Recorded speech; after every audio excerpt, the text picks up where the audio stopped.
those are the heroes in our society. People are willing to sacrifice a bit of their time, maybe stand in a jail cell 2 days or a day, because they were out there exercising their First Amendment rights, the right to free speech.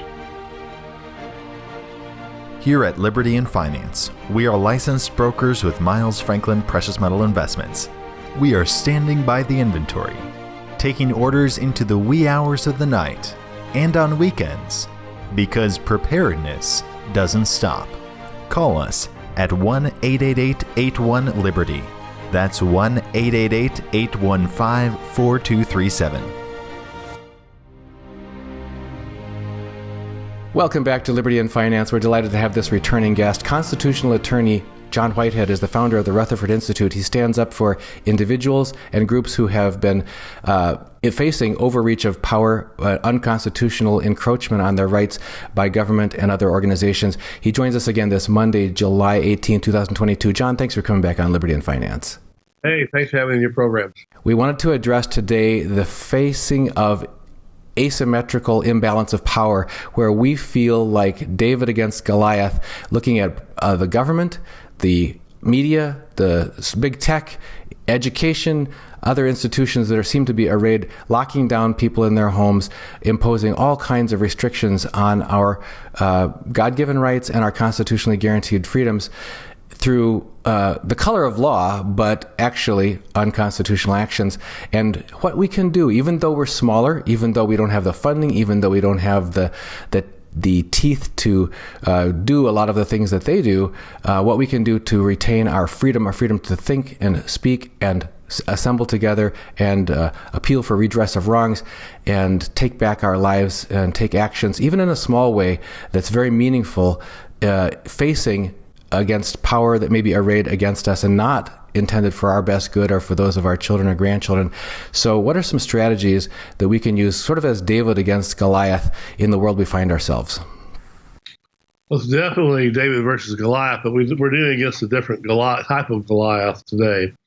If you study the history of Rome, Greece, and all those cultures where people were really oppressed, the crucifixions, all that stuff they were doing, killing who they wanted to. In the Middle Ages, the Inquisition, when the Catholic Church and whatever was going through the hillsides and people were being burned and all those kind of things for being witches or whatever they were.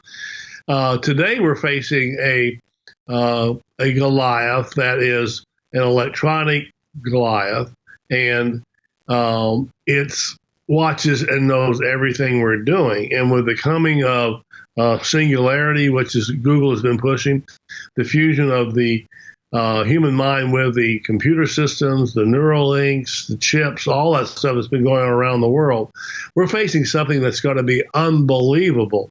And so I would say that we have our last few breaths here before the end comes, before the AI monster takes over. And that's what it's going to become, in my opinion, because we've lost our morality in the society. We don't seem to be, what I mean morality is caring for one another, empathy for other human beings. And that's one thing we need to be teaching to our children, and we need to be teaching in our educational institutions. We can get them to do any teaching like that. And those things. But we're facing, in my opinion, cultural death because of the fact that most people just sit and watch TV. They believe what they see on TV.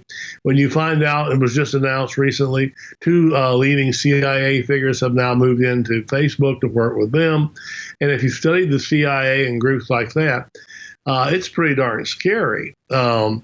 It's a society that watches everything we're doing. And here's the view they have of people. When I hear these and see interviews by some of these older figures that were in the beginning setting all this up in the 60s and 1970s, they referred to the American people as the herd. And I went, they see us as cattle? And that's exactly how they see us. They want your money. They want your control. They want to watch everything we're doing and make sure they can get rid of us when they want to get rid of us. And people have been putting up with it. And that's why we're seeing these things happening. And that's why I'm saying that, and I've been pushing this idea, education precedes action. We need to get educated truly and sincerely and know and think. If you go back, and again, I see today a lot of people attack people like Thomas Jefferson, George Washington, and others. But if you go back and study those guys, they were leaders in their society at the time, but they were thinkers. They were readers. They knew the history of the world, and they spoke power, to people, and they got people to listen. And that's what we need today. And more people out there on the front lines saying, here's what we need to do. The public schools today, I'm just so shocked sometimes, especially when I talk to teenagers. They know nothing about the Bill of Rights. I talk to lawyers sometimes that can't tell me the freedoms in the First Amendment. And I'm going, what's happened to the educational institutions? The educational institution in this country was supposed to be in loco parentis, in place of the parent. In other words, they were just there that the parents were going to control. And we've mentioned this before on this program. When the parents show up at public school meetings today, they have FBI agents there labeling them extremists. What's an extremist today in American society? Somebody who speaks truth to power. And that's what we need. We need truth to power, nonviolently so. And we need to work together in groups to do it and get out there on the front lines. And there are a lot of things we can do, but you have to know the Bill of Rights. And I say start teaching the Bill of Rights to your kids at school. Start producing some real rebels that have feelings for others, empathy, and that's that's the only hope I think we have today, to be honest with you, because the curtain is falling fast with all this singularity, artificial intelligence, and all this stuff that we're seeing coming.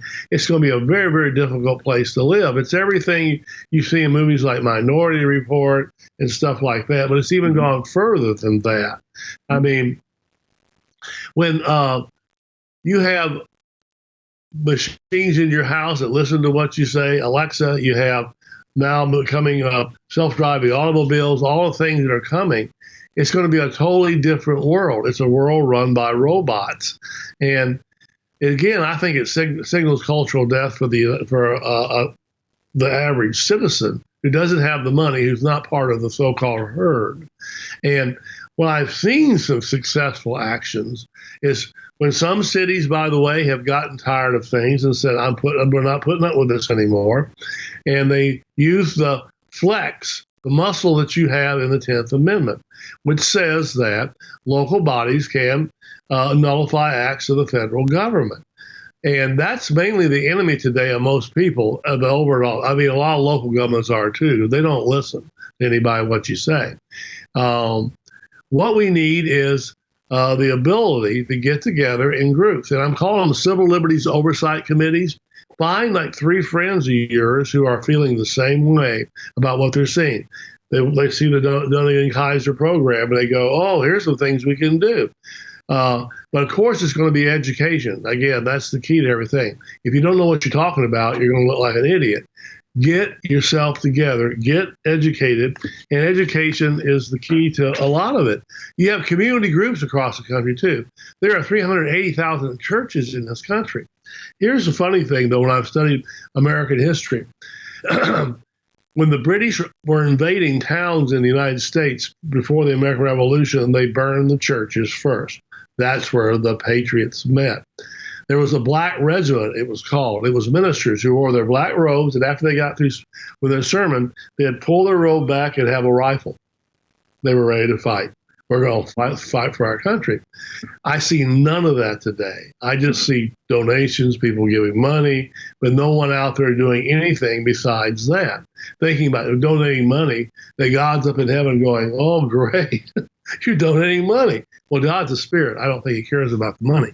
But the thing is that there are groups like that, the churches, families today, to see how the family has just dissipated entirely. Families fighting, kids that don't talk to their parents anymore, those units. And in early America, the family was considered the dividing element between total government and freedom. It was a private institution that limited how government would operate. Well, they basically, a lot of families have just disappeared. They don't operate like that anymore. Your neighborhoods. Get in your neighborhoods, folks. Know your neighbors. And you'll find some neighbors saying, yeah, I like what you're saying. Maybe we need to go down to that city hall.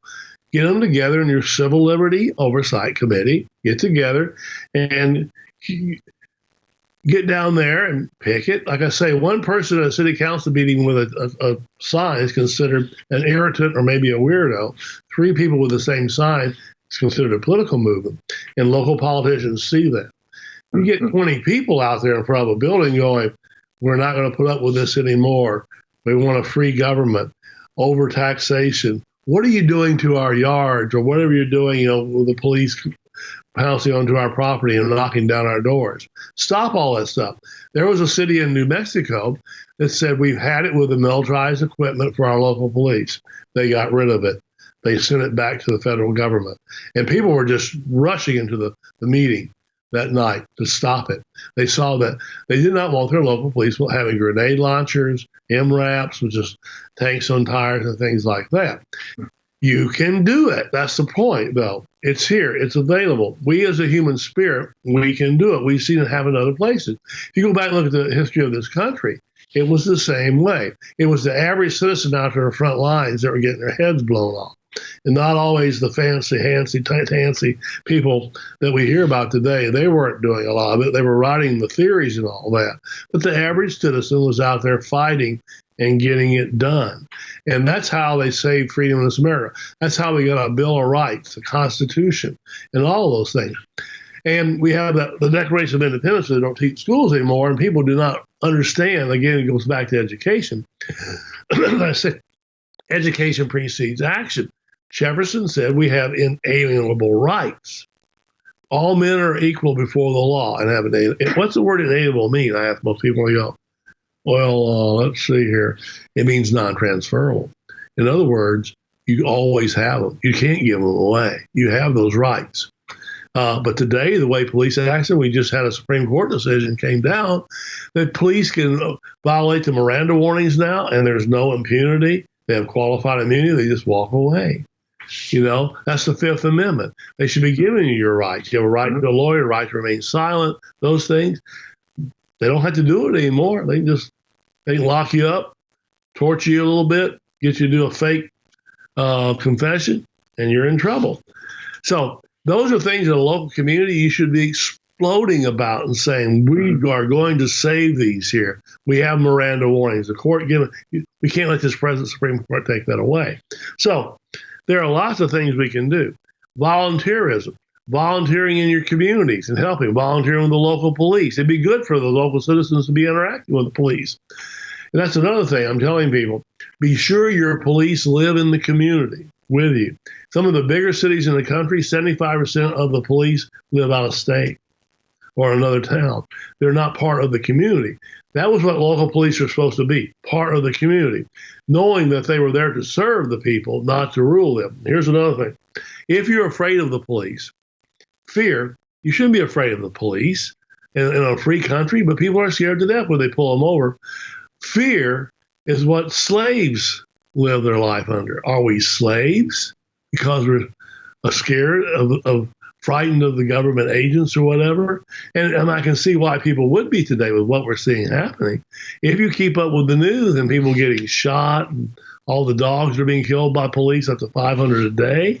I mean, with these SWAT team raids, it's the country, like I say, is facing cultural death. It looks very, very Rome to me, to be honest with you.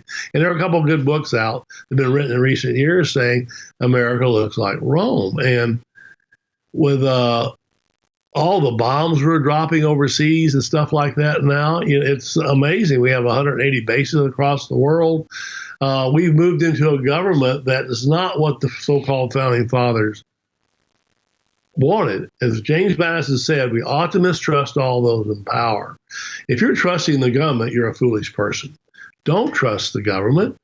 We, the people, this is it. How does the Constitution start? We, the people, do ordain and establish the government. Who's the government? We, the people. You're the government. Stay the government. if you're believing what you see on TV, I'm sorry, I really believe this. TV, a lot of the, especially television news, watch out. Carl Bernstein wrote an article, Bernstein and Woodward, the guys that exposed Nixon. When he started working, he said, with other publications and stuff and TV network, he was shocked to see that the government was sitting in their offices working with these so-called big networks like CNN. So they're there. They want you. They just want your attention. They want you to watch their stupid commercials and then give them as much money or whatever you can give them to do whatever they want. So we need, like I said, more rebels. And the rebels are going to come about only, and they got to be smart rebels. Martin Luther King was a smart rebel. Nonviolence works. They don't understand. 50 people outside cheering, down with the government, down with the government, whatever. They get arrested, or groups out there like our group that go to help people that get arrested at these things. But those are the heroes in our society, people that are willing to sacrifice a bit of their time, maybe stand in a jail cell 2 days or a day, because they were out there exercising their First Amendment rights, the right to free speech, the right to petition the government for redress of grievances. And I'm saying, if you don't know the Bill of Rights, folks, learn them. I mean, we give away a Bill of Rights card on our network. You can go get it, and for a donation of any kind. And I'm saying, teach your kids this in the schools. But wow, your public schools should have a Bill of Rights class where they're teaching kids this stuff every year. Reemphasize it, because we want a free government. And the only way you're going to have a free government is with citizen participation. I wanted to join in on one thing you're saying here, and that is about this idea of the importance of distributing authority.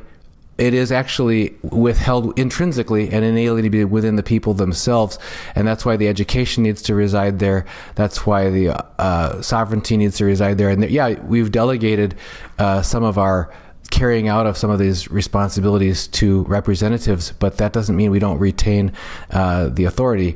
And one of the things we forget about that, both of them don't represent us. But that's absolutely true. Yeah, and it's very fraught with represent money. Yeah, that's right. It's very easily compromised with. There was that study that Princeton University did 4 or 5 years ago, where money congregated in Washington D.C. with Princeton, Harvard, and Northwestern. Washington, D.C. They said the Washington, D.C. is an oligarchy elite run by 585 billionaires. You've heard the deep state. There is a deep state. The FBI admitted that. They got caught. It runs everything. Listen, if Trump and Biden and some of these guys haven't shown you the emperor has no clothes, these people do not run a government. I mean, come on. Think about that. You've got 500 agencies or whatever, federal government. They don't run it. They run the military. Come on. Listen, think. You want to live in the world of illusion and whatever. It doesn't exist. And what happens is, if you step out of line the wrong way, go to our website at rutherford.org and see the cases that we talk about, you can get your head smashed just because you disagree with a policeman. No, sir, you're wrong. I'm going to do that. Wham, out of the car, down, face down, throwing down 60-year-old women police now. We're in a hell of a mess, folks. And you better get your local cops under control, because as they grow with the police unions and stuff like that, they're getting out of control. They're starting to think they can do anything they want to. And then when you have the Supreme Court saying you have qualified immunity if you violate constitutional rights. What? I don't have qualified immunity for anything in the government. If I don't pay my taxes on time, they come get my house and take it away from me. Also, when you talk about education preceding action, we've interviewed Dr. Edwin Vieira, also a constitutional attorney, about the Second Amendment, and he points out that there's just tremendous ignorance on the part of everyone, the populace in general, members of the government, the media. Almost never will you see a discussion on the public media of the true purpose of the Second Amendment, where it is to make sure that the populace is armed so that they are at the ready and qualified to serve as essentially the same level of fitness and training and equipment as infantrymen to resist threats, both foreign and domestic. Has nothing to do with just hunting rights, has nothing to do with just protecting your home against a burglar. It's about being able to resist tyranny. And that is not, and again, this is what should be taught from junior high, senior high, and on, is that the reason you need to be able to keep and bear arms and be fit and trained and ready to use them is to resist tyranny, both foreign or domestic. And that's not what people are being taught. There's one little example of miseducation intentionally being withheld to keep us dumbed down so that we're impotent against a real and growing threat. And then another thing you mentioned was empathy. We need to have empathy and true patriotism, so a love of our beloved country, respecting that other people have a love of their beloved country, and we want them to. We want us to have healthy borders around our country, and they can have healthy borders around their countries, and we'll love our country. And within that, our empathy, as Alex Newman, whom we interviewed from the New American, says, has been weaponized against us because we're being name called by those in power, saying, "Oh, you're a hater," or whatever, if you're not on board for whatever the politically correct platform is of the day, rather than, no, we care about our family, we care about our neighbors, we care about our communities, we care about our states, and we care about our beloved country. In fact, we want to protect our country from the abuse of power that that the tyrants in Washington are perpetrating. And then that leads to the last point that I wanted to pick up. You mentioned family, the healthy family, basically being the healthy cell of the organism of society.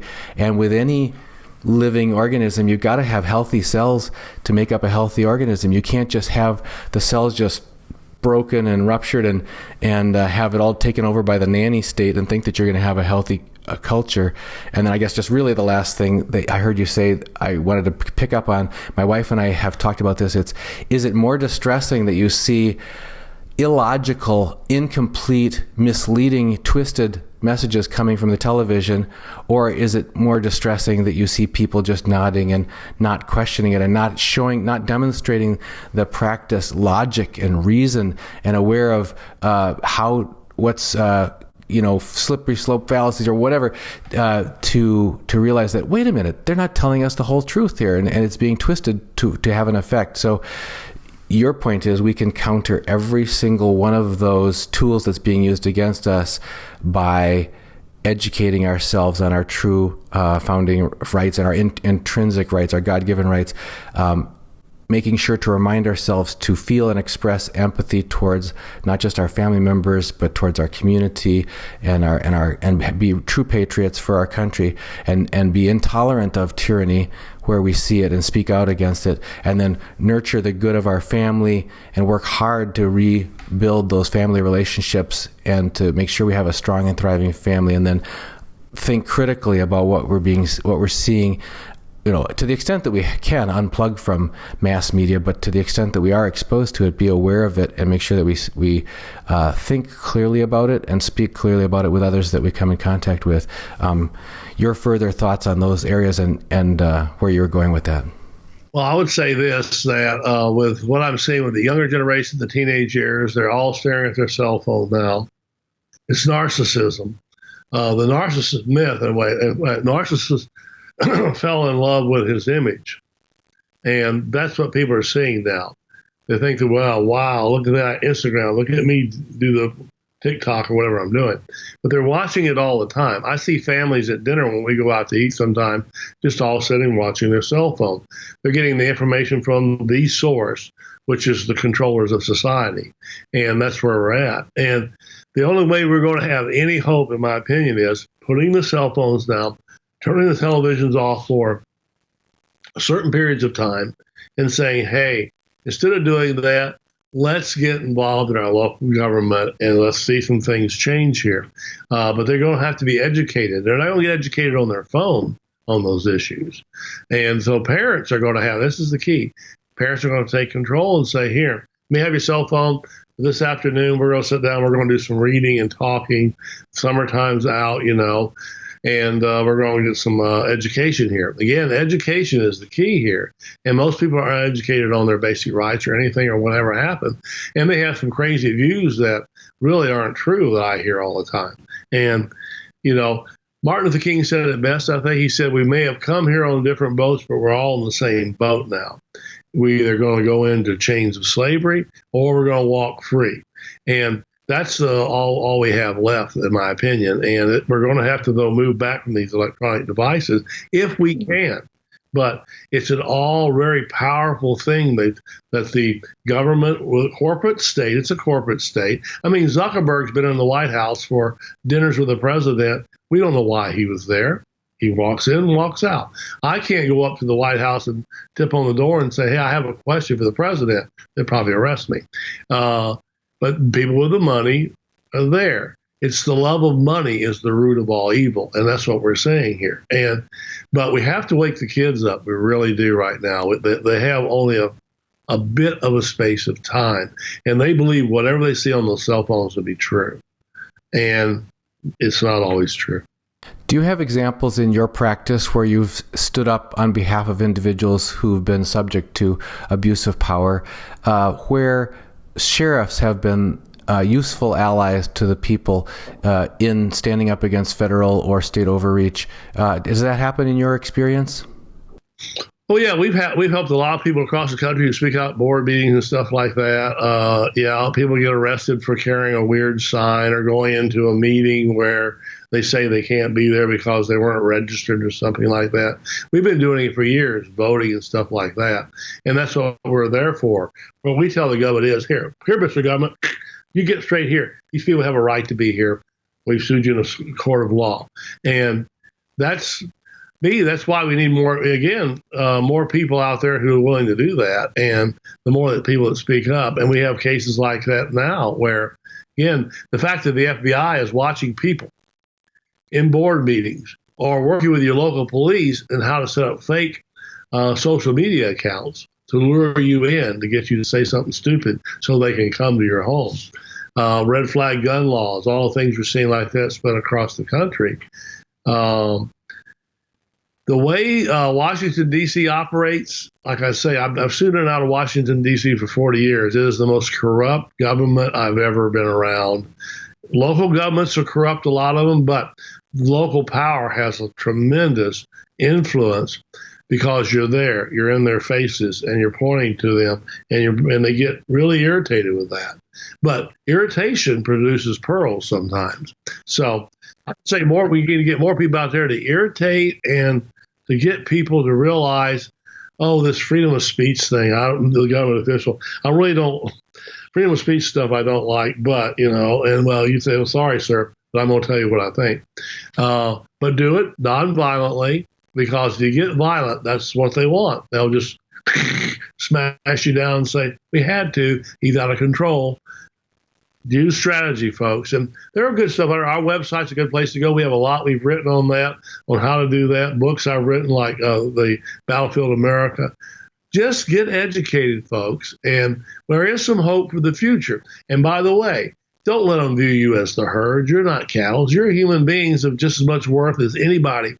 Listen, you're no better or worse than any other person on the planet. I run into these folks all the time out of Washington, D.C. that look down their noses at everybody. And I'm looking at you. Why are you looking at I'm paying your bill, buddy. That's how you have to react to it. Listen, we're all out there, and your best citizens are the ones who speak up and say, I'm going to stand up for freedom, speak truth to power, and I'm not backing down. Do you have any examples from your experience where county sheriffs have been helpful or useful to people in establishing that correct understanding of the people being the center of power and law enforcement being there on behalf of the people? There's some county sheriffs out there, but there are sheriffs I've worked with and people training in the academies of the police who come to me, and they're trying to do their job. The problem is that a number of them talk to me. They say that the way that the police are being trained today, especially so militarily, they're being trained like we're enemy combatants. That needs to change in the police academies. That's one area that we really need to look into as a citizenry, because when I have policemen come to me and say, I'm afraid of this, this is scary. They're training the police like, they're in Iraq. Listen, this is not Iraq, folks. Sorry. The crime rate in this country is at one of its all-time lows, according to FBI statistics. So America is not a crazy state. There are mass shootings occasionally that we see. But the point is, when a study was done on the mass shootings, a period of where like 350-some people were killed by mass shootings, over 1,500 people were shot by police. So, and that was not a big deal. Police have a right to shoot and bang, shooting everybody down. But there's a lot of times the police are shooting people that they shouldn't be shooting people. But whatever happened to tasers too, I ask cops a lot of times. Use a taser, man. Why do you bang, bang, bang on people? But they're not trained to do that. So there are some really good police chiefs out there, though, and policemen I work with, again, but they tell me they're a little frightened by what they see happening. But the people can change it. We, the people, we're the government. We had interviewed Sheriff Mark Vasilishin from Wood County, Ohio, at the very beginning of our channel about a decade ago. And the interview that we posted on him, he made the big point. He says, I do not work for the governor. I do not work for the mayor. I do not work for the city council. I work for the people of that I am elected by, and I'm answerable to them, and that sheriffs, in fact, are the only law enforcement mentioned in the Constitution. So his interview initially got 150 thumbs up and 0 thumbs down when we posted it, back in 2014, and then when we reposted it about 7 years later, it got a very mixed thumbs up, thumbs down, exactly the same message, but less. More mixed. And I talked to him about it when I saw him, and I said, what do you think changed? He said there's been a real cultural shift in attitudes that's been intentionally fostered by a lot of the mass media stories that come out to pit and divide people against their own sheriff. And he said people need to know the sheriff works for them, and sheriffs are there for their people. So I would encourage people to reach out and make a connection with your sheriff's office and see. We are homeschoolers ourselves. We often did field trips with other homeschool families together, and it's quite possible usually to schedule a educational talk for a group of families to come in and meet the local sheriff and chat with them about how they can partner, keep their community safe, that sort of thing.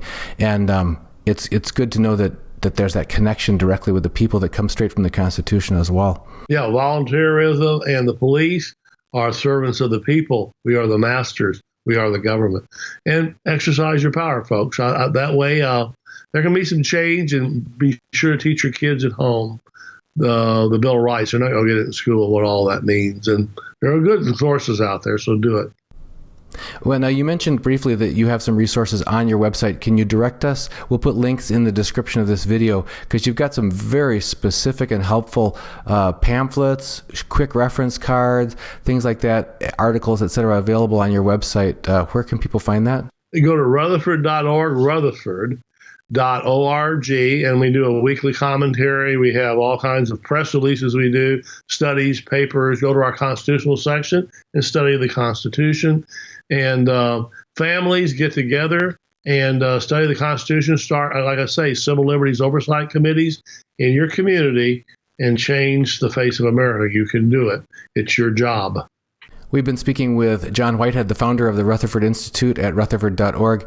John, as always, on behalf of all of our viewers here on Liberty and Finance, just thanks for being in the corner of ordinary people who are trying to live as free members of the United States of America. And thanks for your patriotism. Thanks for your empathy for others, and for your hard work of just putting yourself in the gap between those who need to be helped to get the education and the advocacy they need versus those who would trespass on their rights. Just thank you.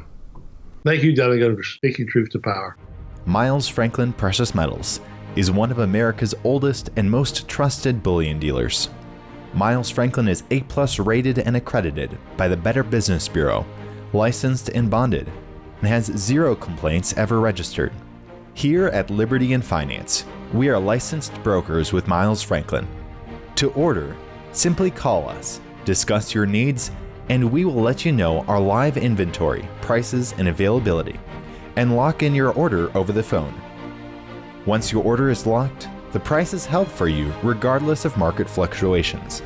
and the metals are reserved for you, awaiting your settled payment. Within 1 business day of ordering, you will receive an email invoice detailing the order and payment instructions. Miles Franklin accepts payments by bank wire, ACH or electronic check, money order, check mailed priority mail, and cryptocurrency. The fastest forms of payment are bank wire and cryptocurrency. Upon settled payment, metals will ship out within 3 to 5 business days. You will receive tracking information via email. Domestic shipping charges are $15 for any order under 500 ounces of silver or 10 ounces of gold. For orders larger than that, domestic shipping is free. The package will be double boxed, fully insured, and labeled discreetly, with no indication of the contents inside. For your privacy, the name Miles Franklin will not even be on the package. To talk to myself, Elijah, my brother Kaiser, or my father Dunnigan, call 1-888-81-LIBERTY. That's 1-888-815-4237.